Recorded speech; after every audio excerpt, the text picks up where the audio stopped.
यह मैं क्या सुन रही हूँ सुगंधा? मीना ने जब ये बात कही तो सुगंधा बोली, क्या सुन रही हो मीना? तुम्हारा पवन के साथ संबंध है? हाँ है। यह जानते हुए भी कि तुम एक विधवा हो और एक विधवा किसी से संबंध नहीं रख सकती, मीना ने समझाते हुए कहा। पल भर रुककर वह फिर बोली, फिर तो 58 साल की हो गई है, तो क्या हुआ?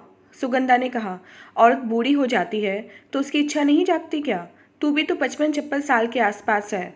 तेरी भी इच्छा जब होती होगी तो क्या भाई साहब के साथ हम बिस्तर नहीं होती होगी? मीना कोई जवाब नहीं दे पाई। सुगंधा ने जो कुछ कहा था सही कहा था।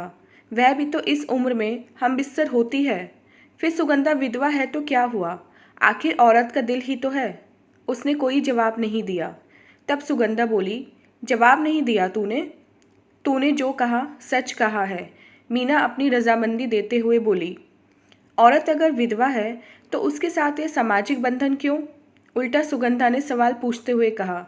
तब मीना पल भर के लिए कोई जवाब नहीं दे पाई। सुगंधा बोली, अगर किसी की पत्नी गुजर जाती है तो वह इधर उधर मुंह मारता फिरे, तब ये समाज उसे कुछ ना कहे क्योंकि वह मर्द है।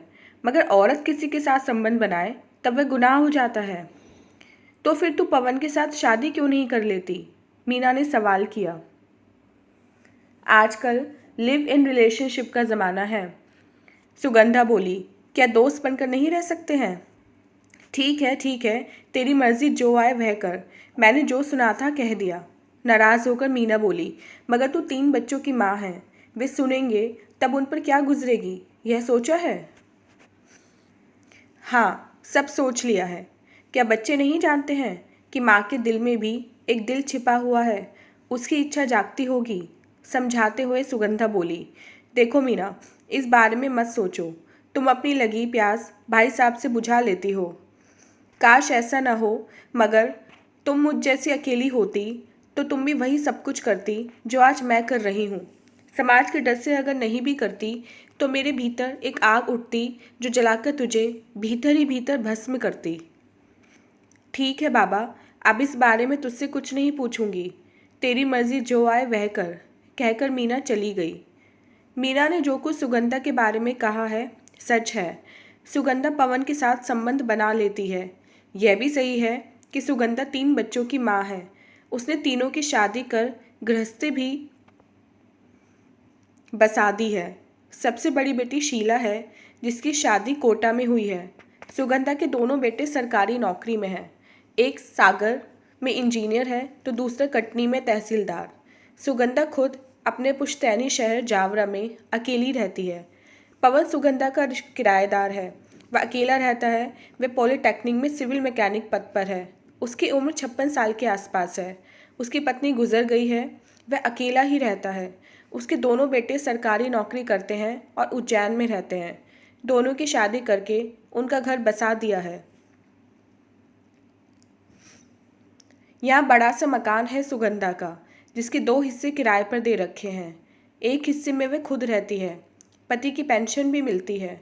उसके पति शैलेंद्र तहसील दफ्तर में बड़े बाबू थे। रिटायरमेंट के साल भर के भीतर उनके दिल की धड़कन रुकने से देहांत हो गया। आज 3 साल से ज़्यादा समय बीत गया है तब से वह खुद को अकेली महसूस कर रही है। अभी उसके हाथ पैर चल रहे हैं। सामाजिक जिम्मेदारी भी वह निभाती है। जब हाथ पैर चलने बंद होंगे तब वह अपने बेटों के यहाँ रहने चली जाएगी। फिर किराएदारों से किराया भी समय पर वसूलना पड़ता है, इसलिए उसका यहाँ रहना भी ज़रूरी है। ज़्यादातर सुगंधा अकेली रहती है, मगर जब गर्मी की छुट्टियां होती हैं तो बेटी बेटों के बच्चे आ जाते हैं। पूरा सूना घर कोलाहल से भर जाता है। अकेले में दिन तो बीत जाता है, मगर रात में घर खाने को दौड़ता है। तब बेचैनी और बढ़ जाती है। तब आंखों से नींद गायब हो जाती है। ऐसे में शैलेंद्र के साथ गुजारी रातें उसके सामने चलचित्र की तरह आ जाती हैं।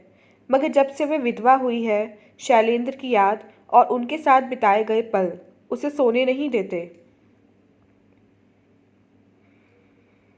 रिटायरमेंट में 6 साल बचे हैं। वह किराए का मकान तलाशने आया था। धीरे धीरे दोनों के बीच खिंचाव बढ़ने लगा। जिस दिन चपरासी रोटी बनाने नहीं आता, उस दिन सुगंधा पवन को अपने यहाँ बुला लेती थी या खुद ही वहाँ बनाने चली जाती थी। पवन ऊपर रहता था। सीढ़ियाँ सुगंधा के कमरे के गलियारे से ही जाती थीं। आने जाने के बीच कई बार उनकी नज़रें मिलती थीं। जब सुगंधा उसे अपने यहाँ रोटी खाने बुलाती थी, तब कई बार जानकर आंचल गिरा देती थी। ब्लाउज से जब उभार दिखते थे, तब पवन देर तक देखता रहता था। वह आंचल से नहीं ढकती थी। अब सुगंधा 58 साल की विधवा है, मगर फिर भी टेलीविज़न पर अनचाहे सीन देखती है। उसके भीतर भी जोश पैदा होता है। जोश कभी कभी इतना ज़्यादा हो जाता है कि वह छटपटाकर रह जाती है। एक दिन सुगंधा ने पवन को अपने यहाँ खाना खाने के लिए बुलाया। उसे खाना परोस रही थी और कामुक निगाहों से देखती भी जा रही थी। वह आंचल भी बार बार गिराती जा रही थी, मगर पवन संकेत नहीं समझ पा रहा था। वह उम्र में उससे बड़ी भी थी। उसकी आंखों पर लाज का पर्दा पड़ा हुआ था। सुगंधा ने पहल करते हुए पूछ लिया, पवन, अकेले रहते हो, बीवी है नहीं, फिर भी रात कैसे गुजारते हो? पवन कोई जवाब नहीं दे पाया। एक विधवा बूढ़ी और उससे बड़ी औरत यह सवाल पूछकर उसने उसके भीतर हलचल मचा दी। जब वह बहुत देर तक इसका जवाब नहीं दे पाया, तब सुगंधा फिर बोली, आपने जवाब नहीं दिया। तकिया लेकर तड़पता रहता हूँ, पवन ने मजाक के अंदाज में कहा। बीवी की कमी पूरी हो सकती है। जब सुगंधा ने यह बात कही, तब पवन हैरान रह गया। आप क्या कहना चाहती हो? मैं हूं ना आपके लिए। इतना कहकर सुगंधा ने कामुक निगाहों से पवन की तरफ देखा। आप उम्र में मुझसे बड़ी हैं। बड़ी हुई तो क्या हुआ, एक औरत का दिल भी है मेरे पास। ठीक है, आप खुद कह रही हैं तो मुझे कोई एतराज़ नहीं। इसके बाद तो वे एक दूसरे के बेडरूम में जाने लगे। जल्दी ही उनके संबंधों को लेकर शक होने लगा। मगर आज मीना ने उनके संबंधों को लेकर जो बात कही, उसे साफ साफ कहकर सुगंधा ने अपने मन की सारी हालत बता दी। मगर एक विधवा होकर वह जो काम कर रही है, क्या उसे शोभा देता है? समाज को पता चलेगा, तब सब उसकी बुराई करेंगे, उस पर ताने कसेंगे। मीना ने तो सुगंधा के सामने पवन से शादी करने का प्रस्ताव रखा। उसका प्रस्ताव तो अच्छा है। शादी समाज का एक लाइसेंस है। दोनों के भीतर एक ही आग सुलग रही है। मगर इस उम्र में शादी करेंगे तो मजाक नहीं उड़ेगा। अगर इस तरह से संबंध रखेंगे, तब भी तो मजाक ही बनेगा। सुगंधा बड़ी दुविधा में फंस गई। उसने आगे बढ़कर संबंध बनाए थे। इससे अच्छा है कि शादी कर लो। थोड़े दिन लोग बोलेंगे, फिर चुप हो जाएंगे। उसने ऐसे कई लोग देखे हैं जो इस उम्र में जाकर शादी भी करते हैं। क्यों न पवन से शादी की बात कर ले। अरे सुगंधा, आप कहाँ खो गई? पवन ने आकर जब ये बात कही, तब सुगंधा पुरानी यादों से आज में लौटी। लगता है बहुत गहरे विचारों में खो गई थी। हाँ पवन, मैं यादों में खो गई थी। लगता है पुरानी यादों से तुम परेशानी महसूस कर रही हो। हाँ, सही कहा आपने। देखो सुगंधा, यादों को भूल जाओ, वरना ये जीने नहीं देंगी। कैसे भूल जाऊं पवन? आपसे आगे रहकर जो संबंध बनाए, मैंने अच्छा नहीं किया। अपनी उदासी छिपाते हुए सुगंधा बोली। फिर पल भर रुक कर वह बोली, लोग हम पर उंगली उठाएंगे, उसके पहले हमें फैसला कर लेना चाहिए। फैसला? कौन सा फैसला सुगंधा? पवन ने हैरान होकर पूछा। हमारे बीच जो संबंध है, उसे तोड़ दें या परमानेंट बना लें? मैं आपका मतलब नहीं समझा।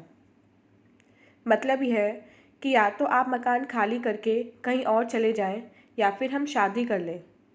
सुगंधा ने जब ये प्रस्ताव रखा, तब पवन भीतर ही भीतर खुश हो गया। मगर संबंध कैसे होगा? वह बोला, हम शादी कर लें, ये बात तो ठीक है सुगंधा, मगर आपकी और हमारी औलादें सब घर गृहस्थी वाली हो गई हैं। ऐसे में शादी का फैसला नहीं हो सकता है। यही कहना चाहते हो ना? पवन को रुकते देख सुगंधा बोली। मगर यह क्यों नहीं सोचते कि हमारी औलादें अपने अपने घर में बिजी हैं। अगर हम शादी कर लेंगे तो वे हमारी चिंता से मुक्त हो जाएंगे। जवानी तो मौज मस्ती और बच्चे पैदा करने की होती है, मगर जब पति पत्नी बूढ़े हो जाते हैं, तब उन्हें एक दूसरे की ज़्यादा ज़रूरत होती है। आज हमें एक दूसरे की ज़रूरत है। आप इस बात को क्यों नहीं समझते हो? आपने ठीक सोचा है सुगंधा। मेरी पत्नी गुजर जाने के बाद मुझे अकेलापन खूब खलने लगा, मगर जब से आप मेरी ज़िंदगी में आई हैं, मेरा वह अकेलापन दूर हो गया है।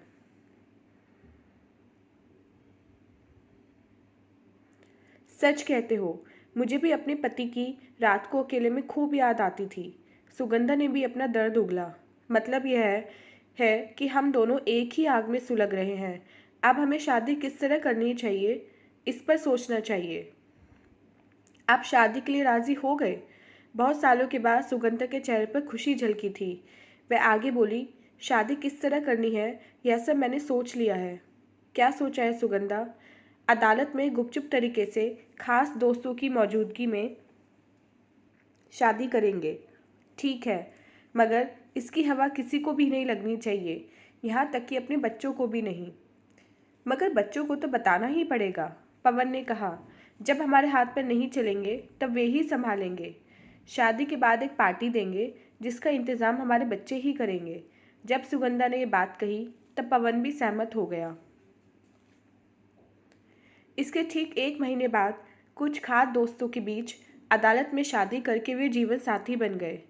सारा मोहल्ला हैरान था। उन्होंने अपनी शादी की जरा भी हवा न लगने दी थी। दो बूढ़ों की अनोखी शादी पर लोगों ने उनकी खिल्ली उड़ाई, मगर उन्होंने इसकी जरा भी परवाह नहीं की। कोई खुश हो या ना हो, मगर उनकी औलादें इस शादी से खुश थीं, क्योंकि उन्हें माता पिता की नई जोड़ी जो मिल गई थी।